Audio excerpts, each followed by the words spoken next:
Shalom Bapak dan Ibu yang terkasih dalam nama Tuhan kita Yesus Kristus. Puji nama Tuhan, sampai hari ini kita diberikan kesempatan untuk datang ke hadirat Tuhan.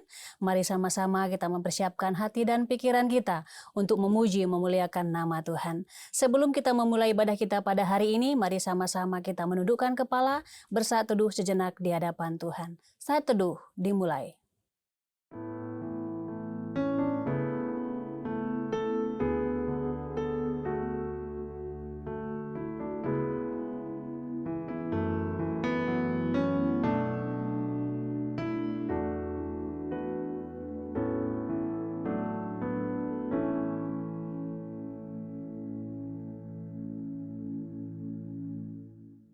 Saat teduh selesai, mari sama-sama kita berdiri, kita memberikan penghormatan bagi Bapa Sorga. Hormat bagi Bapa Sorga.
Bapak Ibu Saudaraku yang dikasihi oleh Tuhan, marilah kita bersama-sama memasuki ibadah ini dengan mengakui bahwa pertolongan kita dalam ibadah ini biarlah jadi di dalam nama Bapa, di dalam nama Putra, dan di dalam nama Roh Kudus. Haleluya. Amin. Haleluya, mari sama-sama kita naikkan pujian kita bagi Tuhan. Kita katakan, kurasakan kasih-Mu Tuhan.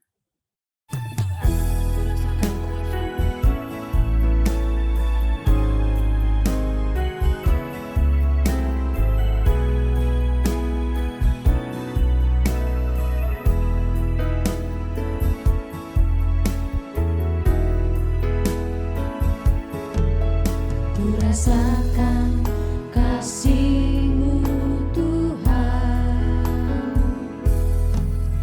ku rasakan kuasa-Mu Tuhan, ku rasakan kasih kuasa Roh Kudus, ku rasakan kehadiran-Mu, ku rasakan kasih-Mu Tuhan, rasakan kasih-Mu Tuhan, ku rasakan kuasa-Mu Tuhan, ku rasakan kasih kuasa Roh Kudus, ku rasakan kehadiran-Mu.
Bapak dan Ibu dipersilakan untuk duduk kembali.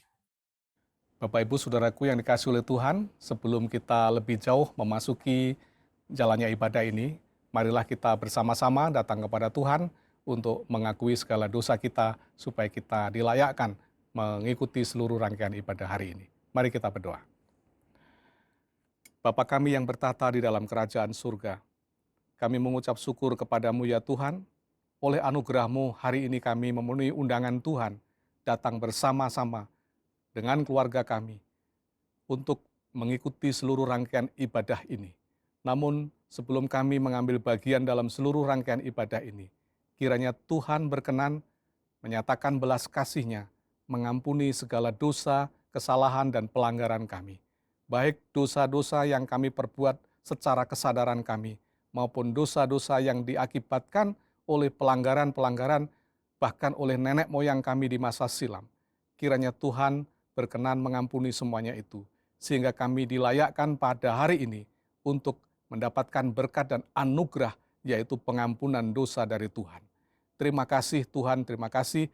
Kami percaya Tuhan kami Yesus Kristus adalah Tuhan yang penuh dengan belas kasihan, yang telah berkorban di atas kayu salib, mati, dikuburkan, dan bangkit hanya karena untuk menyelamatkan kami. Maka nyatakanlah belas kasih-Mu dan ampuni kami semua, sehingga kami semua memperoleh rahmat Tuhan ketika kami mengikuti seluruh rangkaian ibadah pada hari ini. Terima kasih Tuhan, demi nama Putra-Mu yang tunggal yaitu Tuhan kami Yesus Kristus, kami berdoa dan memohon pengampunan dosa. Haleluya. Amin. Bapak Ibu Saudaraku yang dikasihi oleh Tuhan, kita akan memasuki berita pengampunan dosa.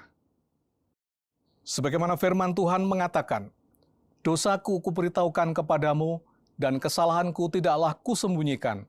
Aku berkata, aku akan mengaku kepada Tuhan pelanggaran-pelanggaranku, dan Engkau mengampuni kesalahan karena dosaku. Selaku pelayan Tuhan Yesus Kristus, saya memberitahukan bahwa Tuhan telah mengampuni setiap kita yang mengaku dosa-dosanya di hadapan Tuhan. Dalam nama Bapa, Putra, dan Roh Kudus. Amin. Bapak dan Ibu, saya undang untuk berdiri. Bersama dengan gereja-gereja segala abad dan sepanjang zaman, mari menyatakan komitmen iman dengan hati, lidah, dan bibir kita dengan mengikrarkan pengakuan iman rasuli. Aku percaya kepada Tuhan, Bapa yang Maha Kuasa, Khalik langit dan bumi, dan kepada Yesus Kristus, Anak-Nya yang tunggal Tuhan kita, yang dikandung dari Roh Kudus, lahir dari anak darah Maria, yang menderita sengsara di bawah pemerintahan Pontius Pilatus, disalibkan, mati, dan dikuburkan, turun ke dalam kerajaan maut. Pada hari yang ketiga, bangkit pula dari antara orang mati, naik ke surga, duduk di sebelah kanan Tuhan, Bapa yang Maha Kuasa.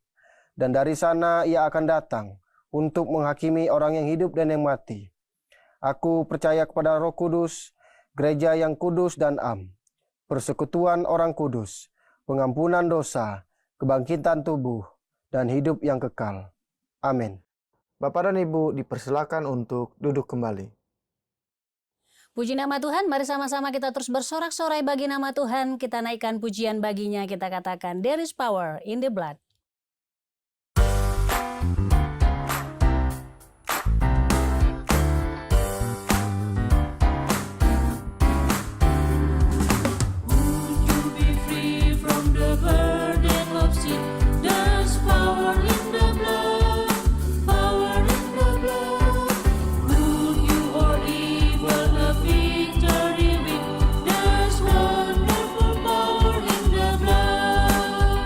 There is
Shalom Bapak dan Ibu yang terkasih di dalam nama Tuhan kita Yesus Kristus.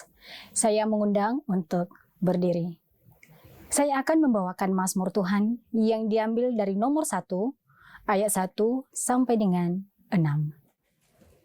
Berbahagialah orang yang tidak berjalan menurut nasihat orang fasik, yang tidak berdiri di jalan orang berdosa, dan yang tidak duduk dalam kumpulan pencemooh. Tetapi yang kesukaannya ialah Taurat Tuhan, dan yang merenungkan Taurat itu siang dan malam.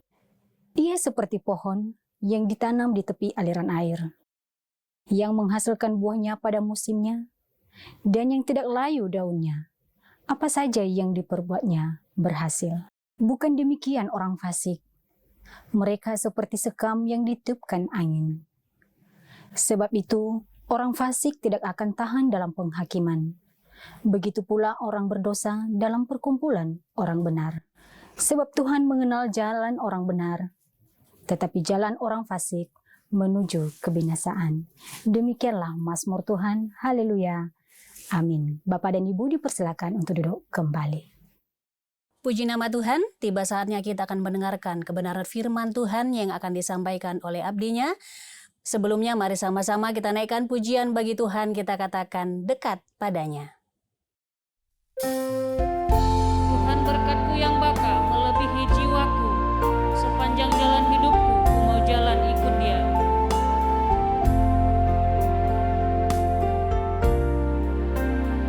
Tuhan berkat-Ku yang baka melebihi jiwaku, sepanjang jalan hidupku ku mau jalan ikut Dia.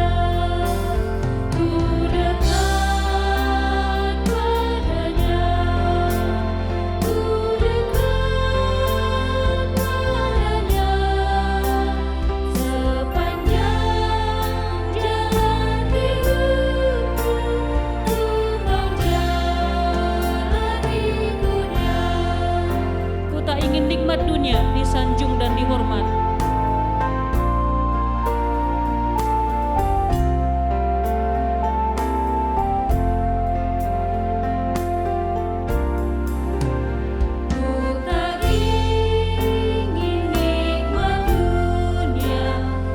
tak ingin nikmat dunia disanjung dan dihormat. Ku relakan ku derita, ku mau jalan ikut Dia. Ku dekat padanya, ku dekat padanya, ku relakan ku derita, ku mau jalan ikut Dia. Ku dekat padanya, ku dekat padanya, ku relakan ku derita, ku mau jalan ikut Dia. Ku relakan ku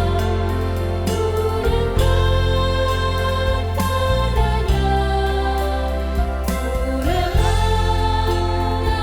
ku mau jalan ikut Dia. Ku relakan ku derita, ku mau jalan ikut Dia. Puji nama Tuhan.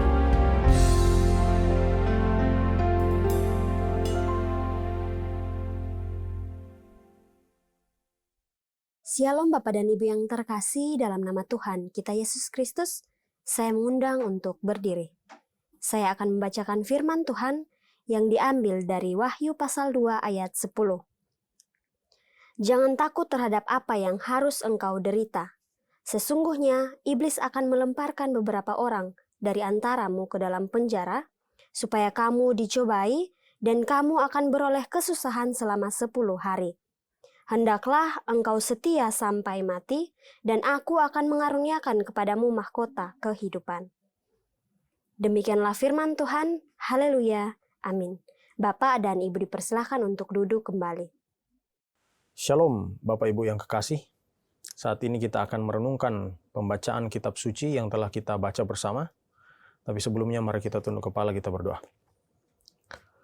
Terpujilah Engkau Kristus, Tuhan dan Raja kami. Saat ini kami datang kepadamu ya Tuhan, dengan rindu untuk belajar dari firman-Mu. Berkatilah setiap kami yang mendengarkan khotbah pada saat ini secara virtual. Engkaulah yang menuntun kami untuk tetap fokus mendengarkan berita firman-Mu, merenungkannya, dan terlebih melakukannya dalam hidup kami. Tuntunlah kami saat ini ya Tuhan, kami siap menyambut berita firman-Mu, firmanlah bagi kami. Terima kasih ya Tuhan, dalam nama Tuhan Yesus kami bersyukur, berdoa. Haleluya, amin. Sekali lagi, shalom. Di hari ini kita merenungkan satu tema, yakni yang berbunyi setia sampai akhir untuk kemuliaan Tuhan. Yang kita ambil dari kitab Wahyu, pasalnya yang kedua ayat 10. Berbicara tentang kesetiaan sampai akhir, ada seorang tokoh di dalam sejarah gereja, tokoh patristik namanya, yaitu patristik artinya para bapak gereja, gereja mula-mula, sesudah masa para rasul, ada seorang tokoh yang bernama Uskup Polikarpus. Polikarpus ini menjadi seorang uskup di gereja yang dicantumkan di dalam perikop pembacaan kita hari ini, yaitu di Smyrna. Dia menjadi uskup di sana. Uskup itu dalam bahasa Yunaninya adalah episkopos. Episkopos artinya yang menilik. Ada terjemahan yang menggunakan istilah penilik gereja. Nah, penilik artinya dia yang membawahi para pastor atau para presbiteros, para tua-tua, terjemahan yang lain penatua, yaitu yang memimpin gereja. Dan seorang uskup Polikarpus ini, dia menunjukkan satu kisah yang begitu luar biasa. Polikarpus pada akhirnya mati karena mempertahankan imannya. Dalam istilah bahasa Yunani, martir, masuk ke dalam bahasa Indonesia juga. Tapi istilah yang lain dalam bahasa Arab yaitu syahid. Dia mati secara syuhada atau secara mempertahankan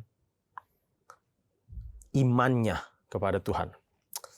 Polikarpus adalah salah satu tokoh di dalam sejarah gereja yang begitu mempengaruhi pemikiran gereja tentang bagaimana kesetiaan dia walaupun ditekan begitu rupa, begitu keras oleh para pemimpin waktu itu dan juga masyarakat pada waktu itu yang menginginkan supaya orang-orang pada masa itu menyembah kaisar sebagai Tuhan, tetapi dalam kekristenan tentunya tidak diperbolehkan, dan Polikarpus mempertahankan imannya sampai di persidangan dia tetap tidak mau menyembah kaisar, akhirnya dia mati.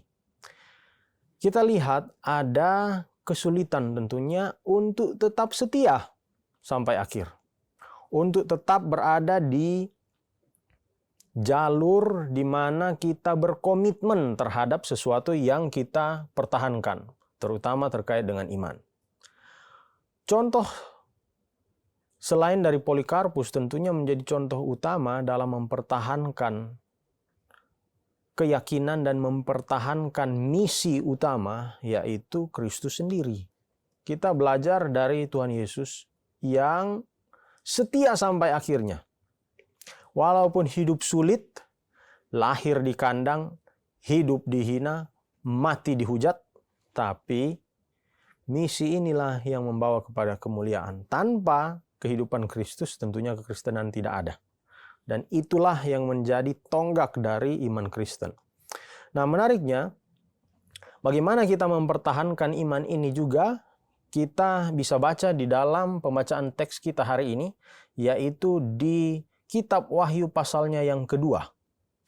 Di dalam bagian ini kita membaca khususnya satu ayat saja secara singkat untuk kita renungkan sepanjang minggu ini, yaitu di ayatnya yang ke-10. Saya mengajak kita untuk membacanya sekali lagi di dalam bahasa aslinya, berbahasa Yunani, dan tentunya ada terjemahannya. Jika kita membaca teks kitab suci, tentunya bahasanya adalah bahasa yang suci. Dan sekali lagi, kenapa saya sering mengajak kita untuk membaca teks kitab suci dari bahasa aslinya? Karena bahasa aslinya lah yang menjadi bahasa yang suci tersebut. Teks terjemahan adalah seringkali menjadi tafsiran terhadap isi kitab suci itu. Mari kita membacanya dari teks aslinya, berbunyi begini. Miten fovua melis pathin. Janganlah engkau takut terhadap apa yang akan engkau derita. Idudi, lihatlah. Meli valino diavolos seximinis filakin. Iblis akan melemparkan beberapa dari antara kamu ke dalam penjara. Ina pirastite. Supaya kamu diuji. Keexete thelipsin imeronedeka. Dan kamu akan mengalami kesengsaraan selama 10 hari. Yino pisos akhri thanatu. Jadilah setia sampai mati. Kedosositon Stefanon tizois. Dan aku akan memberimu mahkota kehidupan. Kita membaca satu teks yang sulit sebenarnya, yakni kitab Wahyu. Nah, kitab Wahyu ini apa? Nama lengkap dari kitab Wahyu adalah Wahyu kepada Yohanes atau Apokalipsis, Apokalips kepada Yohanes. Apa itu Apokalips? Nah, istilah Apokalips ini muncul pertama dalam kitab Wahyu ini. Terjemahkan bahasa Indonesia sebagai pewahyuan. Tapi bukan hanya sekedar pewahyuan atau didiktekan, tetapi diilhamkan dan disingkapkan. Jadi beda antara wahyu dan apokalips sebenarnya. Tapi terjemahan Indonesia sulit untuk menampung makna ini. Nah, kata apokalips artinya penyingkapan, membuka tabir. Apa yang menjadi spesial dari teks-teks model apokalips ini? Ada istilahnya sastra apokaliptik. Itu ada cukup banyak di masa Bait Suci kedua Yudaisme, ketika Bait Suci di Yerusalem masih berdiri. Yudaisme di masa Tuhan Yesus. Teks-teks yang muncul berkaitan dengan model apokaliptik ini adalah teks-teks yang biasanya memiliki bahasa yang simbolis dan esoteris. Jadi misalnya ya Wahyu 13 banyak orang kenal tentang bagaimana binatang keluar dari dalam bumi. Nah, ini jangan dipahami secara harfiah.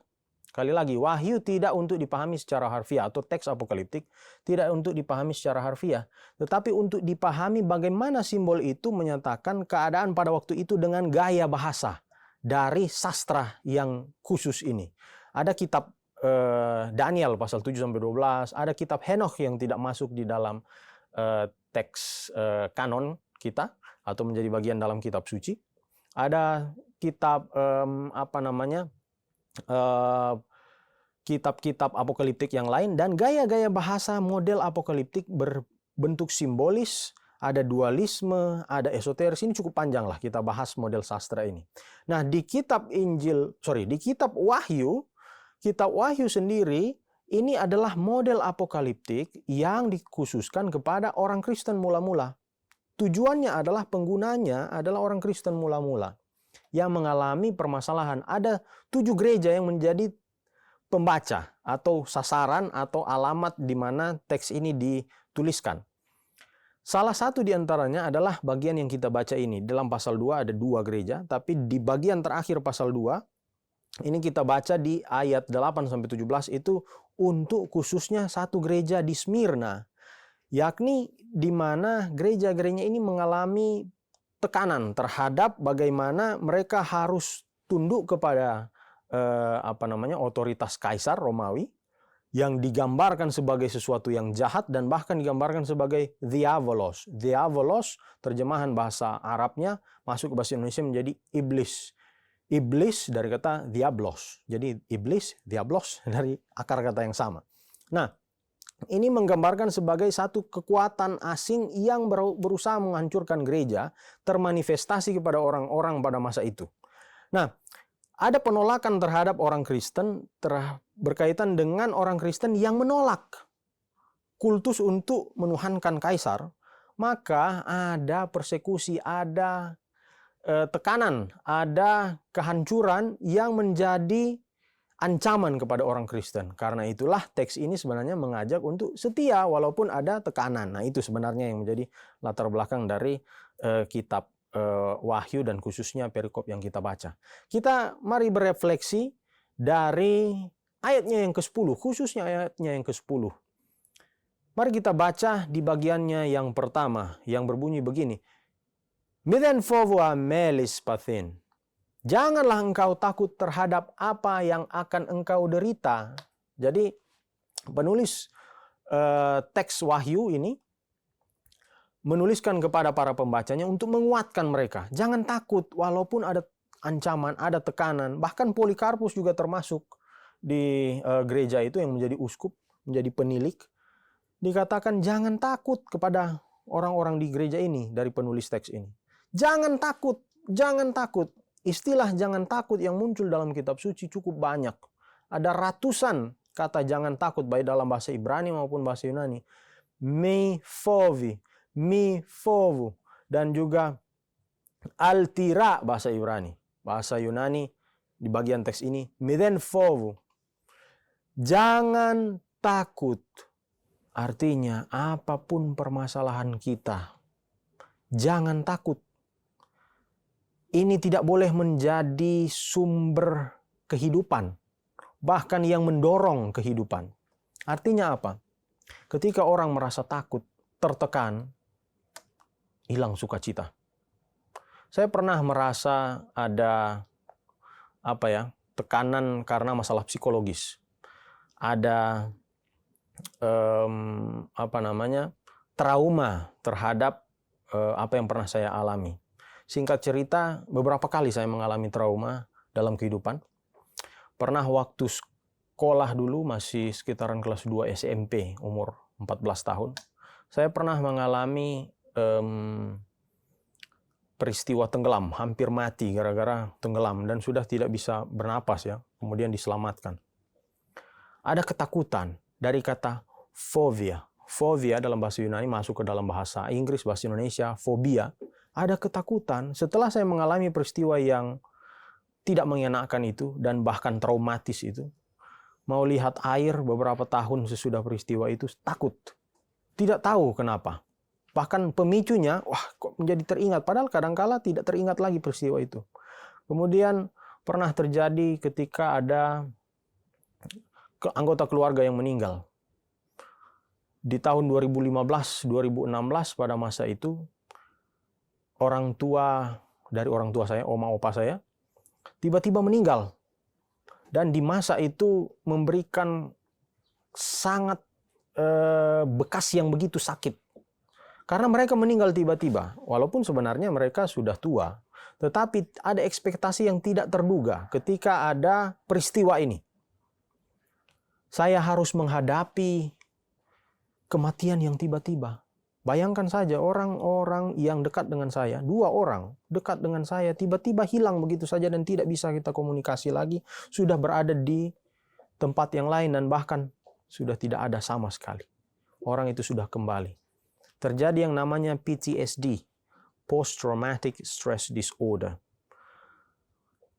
Trauma ketidakmampuan mengelola stres karena trauma, karena pasca trauma. Hal ini memberikan ada serangan panik, ketakutan yang tiba-tiba. Nah, ini sudah menjadi kondisi yang begitu menjadi faktor psikologis yang cukup serius. Ada banyak orang terjadi masalah trauma. Apakah dia bermasalah secara keluarga, secara pekerjaannya, secara psikologis ada gangguan. Dan gangguan-gangguan psikologis ini biasanya terjadi karena ada pemicu. Apakah karena ada trauma masa lalu, ada kehilangan anggota keluarga. Banyak yang terjadi PTSD juga karena mereka kembali dari perang, kembali dari sesuatu tempat yang begitu menakutkan. Nah, kita datang kepada Tuhan dan dalam teks hari ini kita belajar. Miden fovu, jangan engkau takut. Karena ketakutan itu telah diangkat oleh Tuhan. Kita bayangkan apa yang terjadi kepada Tuhan Yesus ketika dia berada di Taman Getsemani. Disalib dia mengalami penderitaan fisik. Tetapi yang lebih cukup detail dijelaskan dalam Injil-Injil. Bahkan 3 Injil menjelaskan. 4 Injil bahkan. Peristiwa yang terjadi di Getsemani memberikan penderitaan yang begitu luar biasa secara psikologis. Orang yang sakit ketika dia mengalami penderitaan secara fisik, tapi dia bersuka cita secara psikis, secara kejiwaannya, bisa saja penderitaan fisik tidak dia rasakan walaupun terjadi. Atau yang kedua, penderitaan fisik tersebut bisa sembuh. Karena hati yang gembira adalah obat dari Amsal yang katakannya. Nah, kita lihat di sini, jangan takut. Apapun permasalahan kita, pekerjaan kita udah di ujung tanduk, ekonomi kita tidak mencukupi, anak sakit, orang tua sakit, kita sendiri sakit. Segala sesuatu yang membuat kita merasa khawatir, merasa tidak mampu untuk menghadapi dunia ini. Tapi firman Tuhan katakan, "Midden fovu." Janganlah engkau takut. Tuhan tidak menjanjikan hidup tanpa penderitaan, tetapi kehadiran Tuhan di dalam penderitaan. Dia tidak menjanjikan kita untuk ketika kita berjalan, kita tidak menghadapi permasalahan. Tetapi dia menjanjikan untuk bersama dengan kita, menguatkan tulang kita, menguatkan batin kita. Masa depan yang tidak pasti, yang ketika di hari esok kita merasa, wah besok, kekhawatiran itu pasti terjadi untuk besok, bukan kemarin. Ada orang bilang, wah jangan khawatir untuk kemarin, karena udah lewat, karena kan udah tahu ya, jangan khawatir. Hari besok pasti tidak pasti. Tetapi kepastian bahwa Tuhan beserta dengan kita senantiasa ada. Dan keberanian sejati lahir dari rasa percaya kita bahwa Tuhan yang pegang kendali atas kehidupan kita. Oleh karena itu, sekali lagi, perkataan hari ini menguatkan kita. Apapun kondisi kita, kondisi yang begitu terpuruk, dikatakan bahwa midden fovu, janganlah engkau takut. Yang kedua, dikatakan, lihatlah, Melif valin no diabolos eximinis filakin. Iblis akan melemparkan beberapa di antara kamu ke dalam penjara. Ina pirasthite, supaya kamu diuji. Keexete thlipsin imeron deka, dan kamu akan mengalami kesengsaraan selama 10 hari. Nah, ini sebenarnya secara khusus berbicara kepada umat gereja di Smyrna pada waktu itu yang dikatakan, kalian pasti menghadapi persoalan. Apalagi mereka tidak mau menyembah kaisar. Apalagi mereka pada waktu itu tidak mau menjadi seperti orang lain. Menjadi memang terpisah. Gaya hidupnya berbeda. Mengikuti gaya hidup orang Yahudi. Yaitu kekristenan, karena kekristenan lahir dari orang Yahudi. Menyembah Tuhannya orang Yahudi lewat Tuhan Yesus.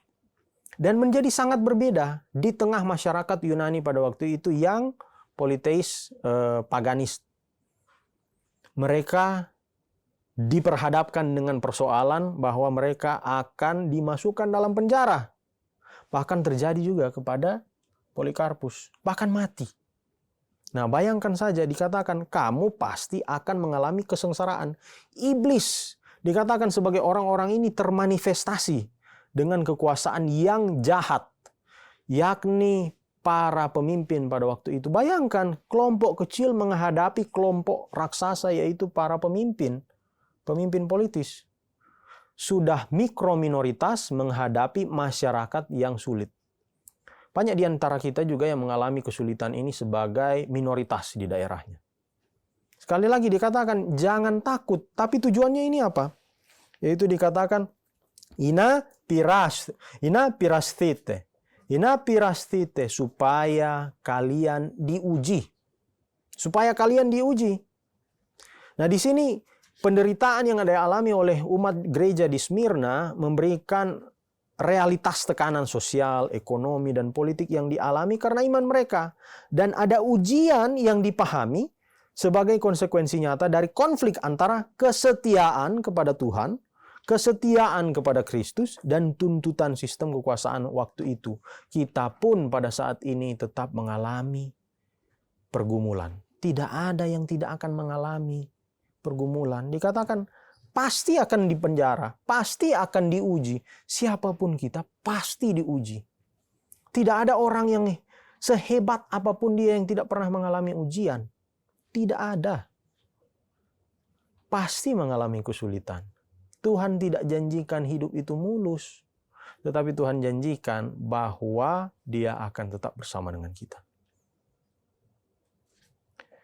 Ini memberikan harapan kepada kita bahwa tekanan yang pernah terjadi pada gereja di Smyrna berada dalam kendali Tuhan. Begitu juga dengan kita. Gereja di Smyrna bertahan. Bahkan kekristenan berkembang. Bahkan di abad ketiga, kekristenan dinyatakan sebagai agama resmi negara. Dan kaisar sebelum menjadi agama resmi negara, dua kaisar sebelumnya, dimulai dari Kaisar Konstantin yang agung, pada waktu itu memeluk kekristenan sebagai agama pribadinya. Kemudian dinyatakan setelah beberapa kaisar kemudian, kekristenan menang menjadi agama negara. Mereka yang tertindas menang. Segala sesuatu yang menjadi tekanan ada dalam kendali Tuhan dan tidak berlangsung selamanya. Tidak akan selamanya kita menderita. Tidak akan selamanya kita mengalami kesulitan. Kalau Indonesia pada saat ini mengalami kesulitan ekonomi, rupiah masih di atas 17.000, bahkan sampai 18.000 pernah. Euro sudah 20.000. Kondisi keadaan dunia dengan perang yang tidak berakhir. Banyak terjadi pergumulan, bahkan diancam dengan sesuatu perang nuklir. Dikatakan jangan takut. Penderitaan itu ada. Hina pirastite. Untuk menguji kita dan dia tidak berlangsung lama. Tidak ada ujian yang kekal. Yang terakhir dari ayat ini dikatakan. Yino pistos akhri thanatu. Jadilah setia sampai mati. Kedosositon Stefanon tizois. Dan aku akan memberimu mahkota kehidupan. Apa yang harus kita lakukan? Di ayat ini katakan, Yino pistos akhri thanatu. Jadilah pistos, setia, sampai apa? Thanatos, thanatu, sampai mati. Setia. Kata kunci yang menjadi pendorong kita untuk kita bisa tetap bersama-sama dengan Tuhan, memegang pengharapan, dan bahkan tidak takut, ada satu, yaitu setia. Ada kata pistos di sini. Pistos dan pistis adalah satu kata dan memiliki makna yang begitu dalam. Pertama, dia memiliki makna setia. Dia juga bermakna iman. Dia juga bermakna percaya. Jadi percaya bukan hanya sekedar percaya, tapi dia juga ada kesetiaan. Pistis bukan hanya sekedar pistis, pistos bukan hanya sekedar pistos. Tetapi dia adalah percaya, setia, dan teguh. Ada kata beriman bahasa Indonesia, yaitu kata iman, akar katanya sama dengan kata aman. Akar kata yang sama dengan kata aman dalam bahasa Ibrani menjadi kata emuna. Emuna artinya ya sama, iman. Tapi juga berarti setia. Di dalam kata faith, percaya, ada kata faithfulness. Walaupun dalam bahasa Inggris lebih panjang faithfulness-nya. Tapi setidaknya kita melihat bahwa orang yang memiliki faith, memiliki kepercayaan, haruslah faithful, haruslah setia. Kesetiaan bukan hanya sekedar awal yang baik, tetapi bertahan sampai akhir. Orang setia bukan hanya di mulut saja ketika dia bilang, saya setia. Hari ini saya setia, besok tidak setia, ya itu bukan setia. Setia adalah konsisten. Pistos adalah konsistensi. Sama seperti olahraga ya. Olahraga itu kalau dia bilang dia olahragawan dan hanya dilakukan 1 hari, bukan olahragawan. Itu hanya musiman. Kalau orang mau mempertahankan kesehatan, mempertahankan kebugaran, ia harus disiplin. Dalam kesetiaan ada disiplin dan komitmen. Dia harus setia. Kalau dia hanya lakukan 1 hari, tidak akan ada dampak. Tidak akan ada hasil. Hanya 1 hari dia olahraga, ya percuma. Lakukan 1 minggu pun percuma. 1 bulan pun percuma. Harus sepanjang hidup setia kepada Tuhan. Komitmen kepada Kristus diuji melalui konsistensi dalam keadaan yang sulit maupun nyaman. Sesulit apapun kita tetap dekat kepada Tuhan. Keadaan nyaman pun kita tidak lupakan Tuhan. Ada yang malahan ketika dia sudah sukses, sudah berhasil, sudah memiliki apa yang dia mau, doanya dia lupakan, dia tinggalkan. Bahkan cuma datang ketika ada acara, hanya musiman saja ke gereja. Hanya hari Natal misalnya, ada yang seperti itu ya. Hanya Natal dia ke gereja, hari Minggu nggak pernah. Nah kita lihat saudara-saudara yang lain ada sampai 5 kali 1 hari. Bahkan teman-teman saudara-saudara Kristen Ortodoks sampai 7 kali mereka sholat gitu ya. Ini bukan hanya 1 minggu 1 kali, 1 tahun 1 kali. Nah ini kita harus konsisten terus menerus, dan bahkan bukan hanya dalam 1 periode tertentu, tetapi menjadi gaya hidup. Dan ada janji mahkota kehidupan, upah yang kekal bagi orang yang percaya. Tentunya kita sudah tahu semuanya bahwa orang percaya berorientasi pada apa yang kekal, bukan hanya pada saat ini. Kehidupan kekal menanti dan kita mendapatkan sukacita kekal. Hidup ini memberikan sukacita yang luar biasa walaupun di tengah tekanan, bahkan kekekalan kita mendapatkan sukacita ketika kita bersama dengan Tuhan. Yang terakhir, Tuhan memanggil kita untuk hidup tanpa ketakutan karena Dia berdaulat atas masa depan. Sekali lagi, ketika kita menghadapi pergumulan hidup, menghadapi kesulitan, menghadapi masa depan yang seakan tidak cerah, jangan takut. Tuhan beserta dengan kita, Tuhan bersama dengan kita. Dan kalau kita menghadapi penderitaan, itu adalah bagian dari perjalanan iman yang membentuk kita. Penderitaan tidak dapat kita hindari. Kesulitan hidup tidak dapat kita hindari. Tetapi yakin dan percaya, jangan takut. Tuhan ada beserta dengan kita. Tuhan menggandeng tangan kita. Kesetiaan kepada Tuhan harus kita jaga sampai akhir. Bukan hanya pada saat kita menghadapi kemudahan. Kesetiaan itu kekal. Kesetiaan itu terus-menerus dan konsisten. Dan janji hidup kekal bagi pengharapan kita, inilah yang menguatkan kita untuk tetap setia. Hari esok pasti cerah. Tuhan pasti beserta dengan kita. Kehidupan kita pasti lebih baik. Karena Tuhan bersama dengan kita. Tuhan menopang kita. Dan Tuhan telah lebih dahulu setia kepada kita. Karena itu setialah kepada Tuhan. Dan yakinlah bahwa Tuhan menguatkan kita. Mari kita berdoa. Terpujilah Engkau ya Tuhan yang setia bagi kami. Engkaulah yang menguatkan kami agar kami terus ingat bahwa Engkau telah lebih dahulu setia. Kami mau berkomitmen ya Tuhan. Dan kami tidak mau takut lagi menghadapi segala pergumulan apapun yang harus kami hadapi. Hari esok pasti cerah. Tuhanlah yang menguatkan kami. Kami yakin dan percaya walaupun esok tidak dapat kami lihat secara langsung, tapi kami yakin. Kami mau setia dan kami tahu Tuhan, Engkau ada bersama dengan kami. Tuntunlah kami dalam perjalanan hidup kami. Karena kami yakin dan percaya dapat terus berhasil seturut kehendak-Mu saja. Terima kasih ya Tuhan, kami serahkan hidup kami ke dalam tangan-Mu yang penuh kasih.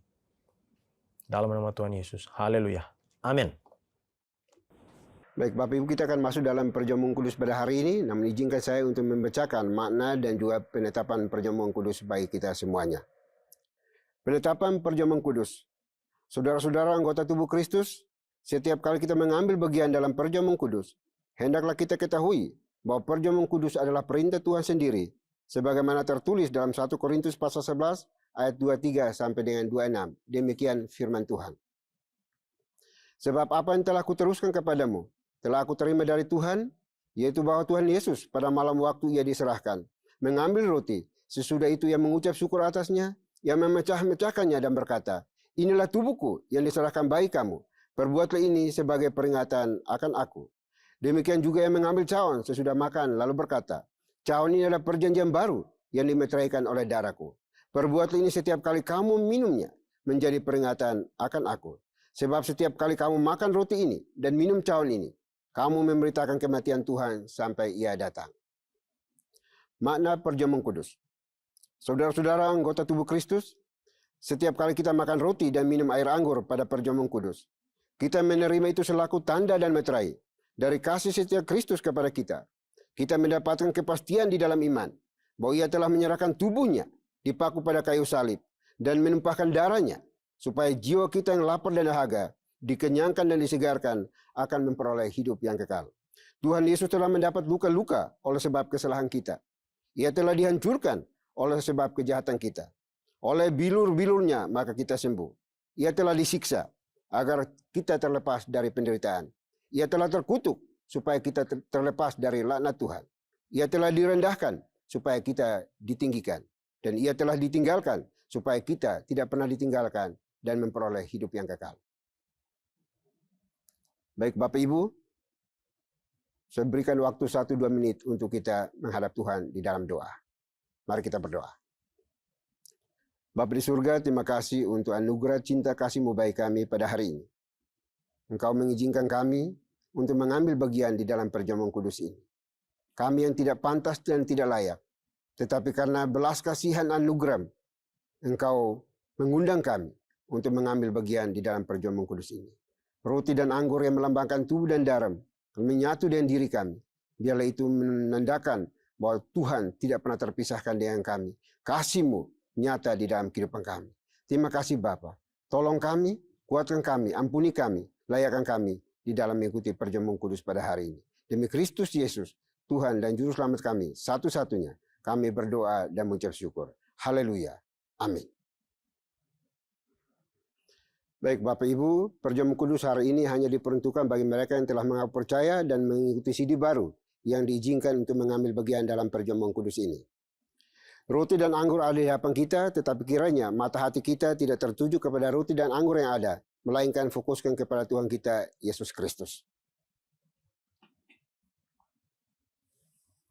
Yesus pada malam waktu diserahkan, mengambil roti, sesudah itu ia mengucap syukur atasnya, ia memecah-mecahkannya dan berkata, inilah tubuhku yang diserahkan bagi kamu, perbuatlah ini sebagai peringatan akan aku. Kemudian ia mengambil cawan sesudah makan, lalu berkata, cawan inilah perjanjian baru yang dimeteraikan oleh darahku. Perbuatlah ini setiap kali kamu minumnya menjadi peringatan akan aku.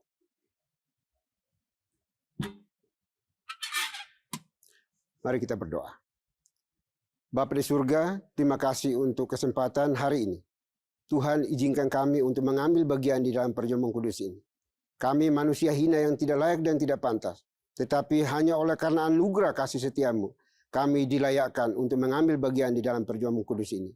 Oleh itu tolong kami, ampuni kami, kasihani kami, supaya kami layak untuk ambil bagian di dalam perjamuan kudus hari ini.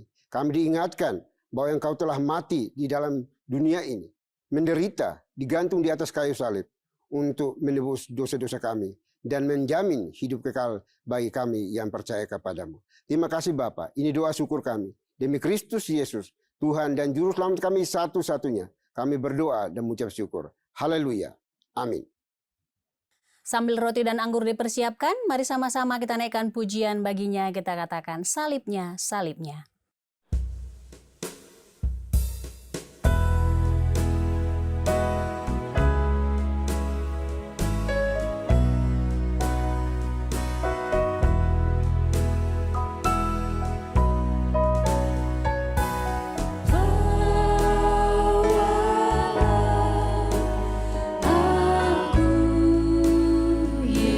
Yesus dekat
Baik Bapak Ibu Saudara dikasihi Tuhan, mari kita berdiri dan mengangkat tangan kanan kita ke kepala masing-masing yang sudah memegang roti. Roti yang dipecah-pecahkan ini adalah tanda persetujuan dengan tubuh Kristus. Oleh sebab itu, saudara-saudara anggota tubuh Kristus, mari kita makan sekarang sambil memperingati dan percaya bahwa tubuh Tuhan kita Yesus Kristus telah dipecah-pecahkannya untuk menjadi pendamaian yang sempurna yang menebus segala dosa kita. Mari kita makan sekarang dalam nama Tuhan kita Yesus Kristus.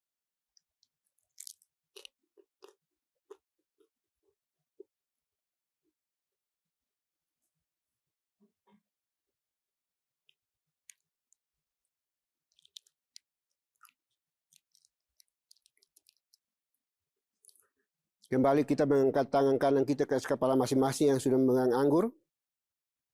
Cawan minum yang kita pakai untuk mengucap syukur ini adalah tanda persetujuan dengan darah Kristus. Oleh sebab itu, saudara-saudara anggota tubuh Kristus, marilah kita minum sekarang sambil memperingati dan percaya bahwa darah Tuhan kita Yesus Kristus telah dicurahkannya untuk menjadi pendamaian yang sempurna yang menebus segala dosa kita. Mari kita minum sekarang dalam nama Tuhan kita Yesus Kristus.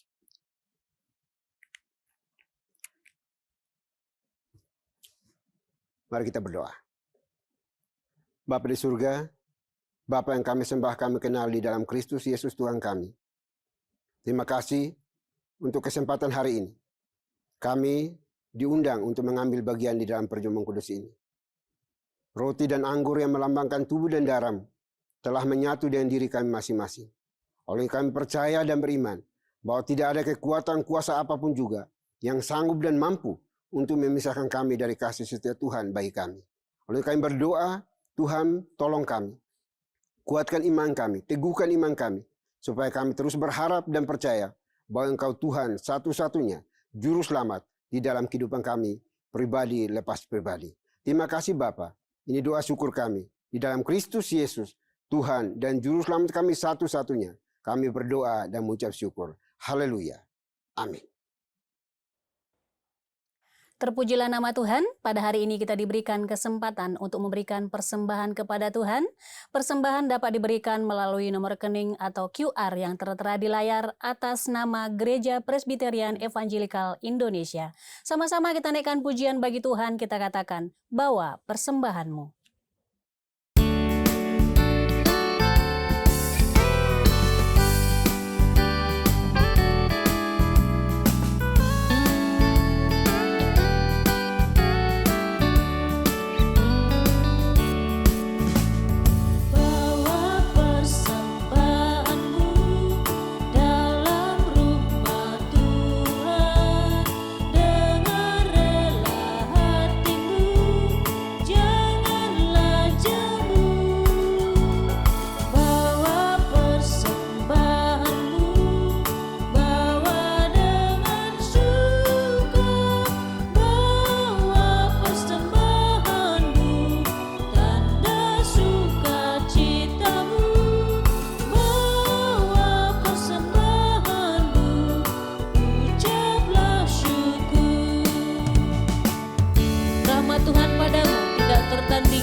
Kasih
Baiklah Bapak Ibu yang dikasihi oleh Tuhan, kita akan memasuki doa syafaat.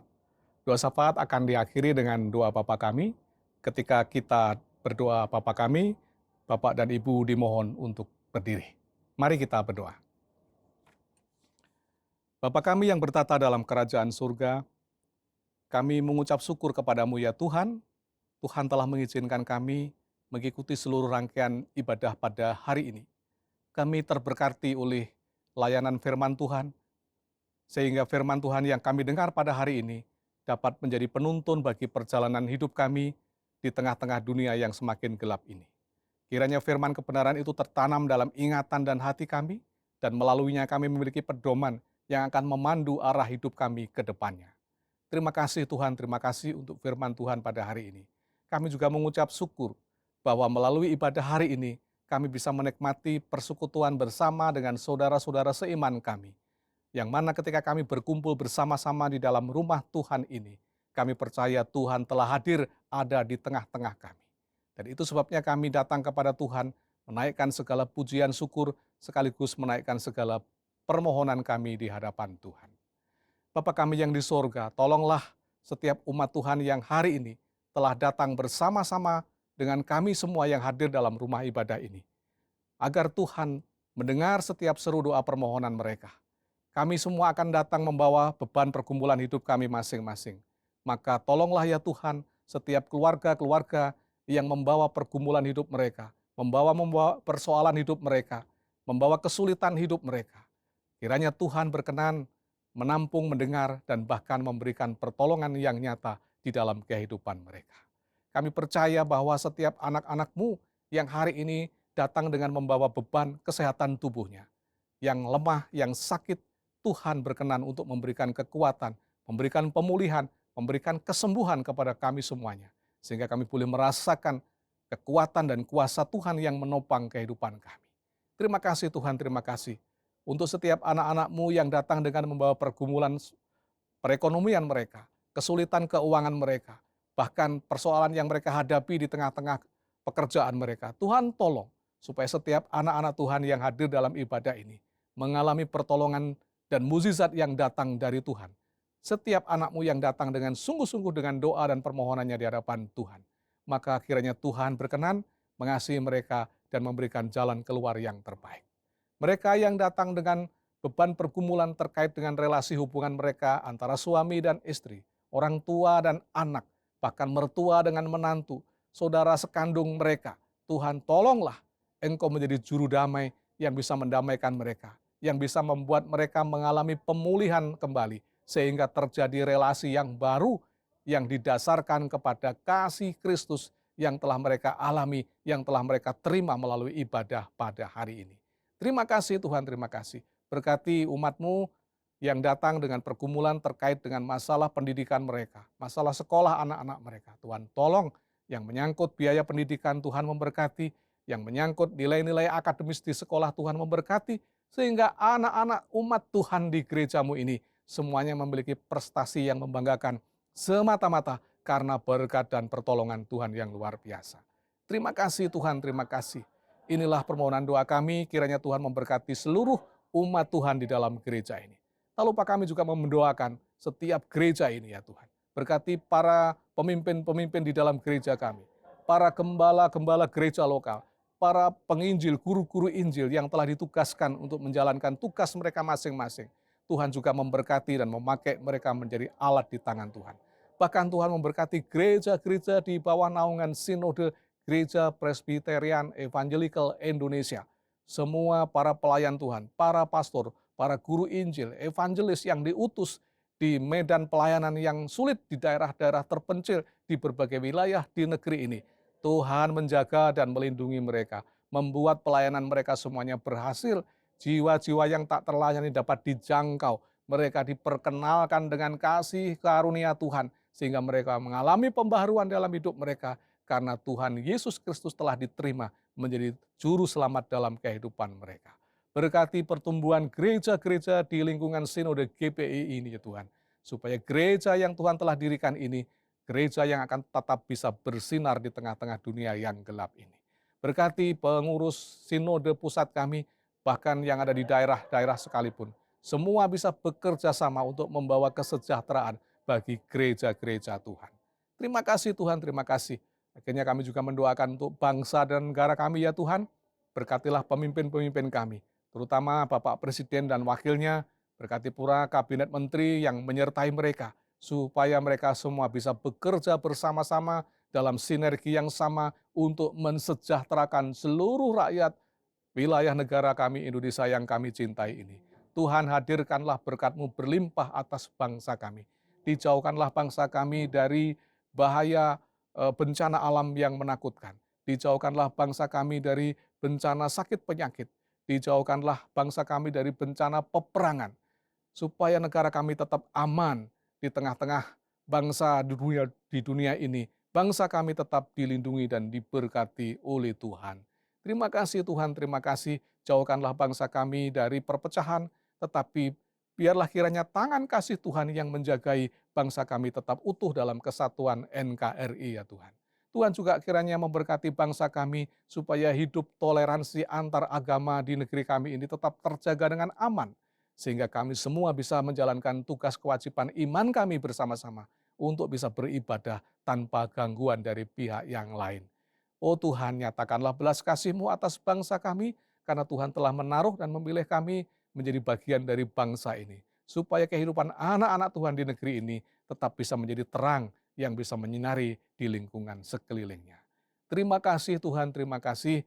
Akhirnya ya Tuhan, kami ingin menyerahkan kehidupan kami bersama sebagai umat warga gereja, sekalipun sebagai umat warga negara. Kiranya kasih karunia-Mu senantiasa melimpah di dalam kehidupan kami. Inilah seru doa dan permohonan kami ya Tuhan. Sekali lagi ampuni dosa dan pelanggaran kami, supaya doa-doa kami sampai kepada pendengaran Tuhan. Sebab doa ini kami naikkan hanya di dalam nama Tuhan kami Yesus Kristus, yang juga telah mengajar kami berdoa demikian. Bapa kami yang di surga, dikuduskanlah nama-Mu, datanglah kerajaan-Mu, jadilah kehendak-Mu di bumi seperti di surga. Berikanlah kami pada hari ini makanan kami yang secukupnya, dan ampunilah kami akan kesalahan kami, seperti kami juga mengampuni orang yang bersalah kepada kami. Dan janganlah membawa kami ke dalam pencobaan, tetapi lepaskanlah kami daripada yang jahat. Karena Engkaulah yang empunya kerajaan dan kuasa dan kemuliaan sampai selama-lamanya. Amin. Masih tetap berdiri, mari sama-sama kita membacakan nats pedoman hidup baru yang diambil dari Filipi pasal 2 ayat 11. Dalam hitungan yang ketiga kita bacakan bersama-sama. 1, 2, 3. Dan segala lidah mengaku, Yesus Kristus adalah Tuhan bagi kemuliaan Tuhan Bapa. Doksologi. Puji Tuhan sumber berkat, puji Dia suruh makhluk, puji Dia suruh sorga, Bapa, Anak, Roh Kudus.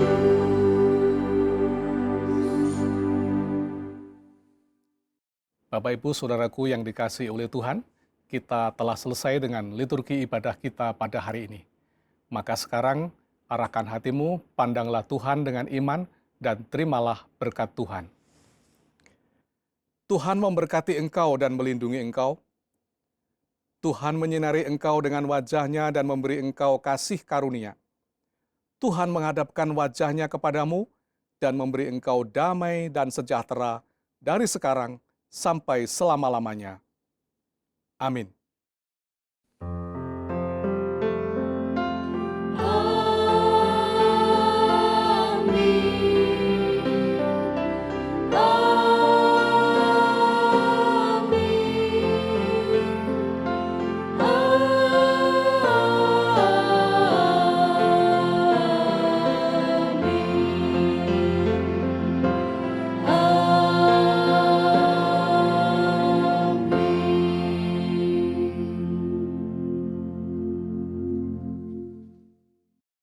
Puji nama Tuhan, ibadah kita hari ini telah selesai. Bapak dan Ibu dipersilahkan untuk duduk kembali dan mengambil saat teduh di hadapan Tuhan. Selamat hari Minggu, Tuhan Yesus memberkati.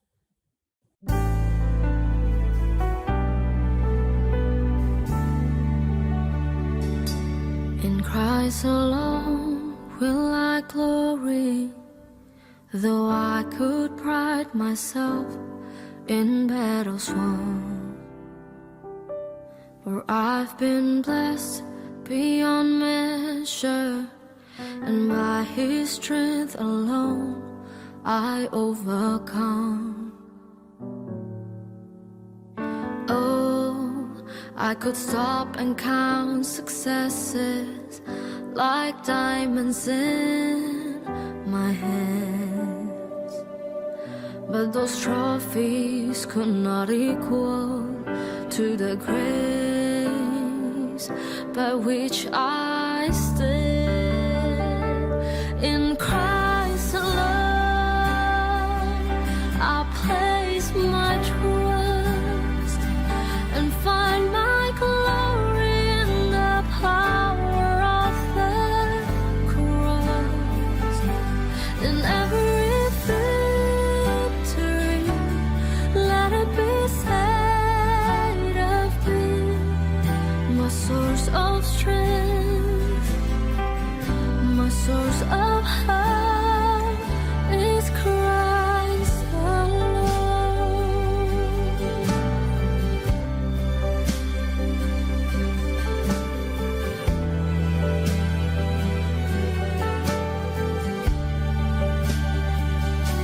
In Christ alone do I glory, for only by His grace I am redeemed. For only His tender mercy could reach beyond my weakness to my need. And now I seek no greater honor than just to know Him more, and to count my gains but losses to the glory